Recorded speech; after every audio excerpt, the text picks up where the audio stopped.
everyone, and welcome back to this channel. And today we're looking at Kimi AI K2.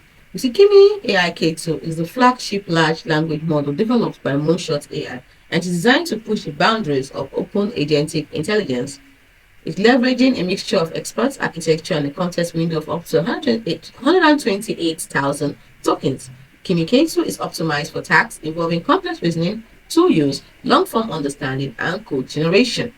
Now we have agentic capabilities. Kimi K2 can autonomously decide which tool to use and how to apply them to achieve user-defined goals, making it ideal for automated workflows, research analysis, software development, and even multi-step planning tasks. Then we have the multimodal already. While current vision capabilities are limited, Kimi K2 is designed with future multimodal support in mind for integrating image, code, and document understanding.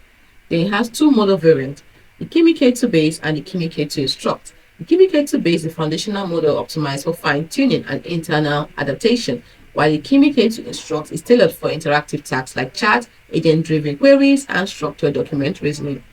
It is efficient and scalable. It is powered by the Moon Clip Optimizer. Kimi K2 ensures training stability and superior token efficiency, outperforming previous models like DeepSeek and Cloud on benchmark when it comes to reasoning, STEM, and agentic coding.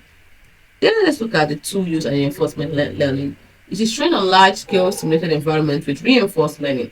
Kimi K2 excels at combining logic, language, and action, enabling it to operate autonomously in terminal environments, code editors, and complex analytic pipelines. So, we have some frequently asked questions about Kimi K2, and you can check them out on their website, kimik2ai.com. So here you get to know what it is, example use of it, what makes it unique compared to other systems, how is it used in real-world application, how does it enable agentic automation, how does Kimi AI perform on benchmarks, what are the limitations, and what are the future plans for it. So, hope you found this video helpful.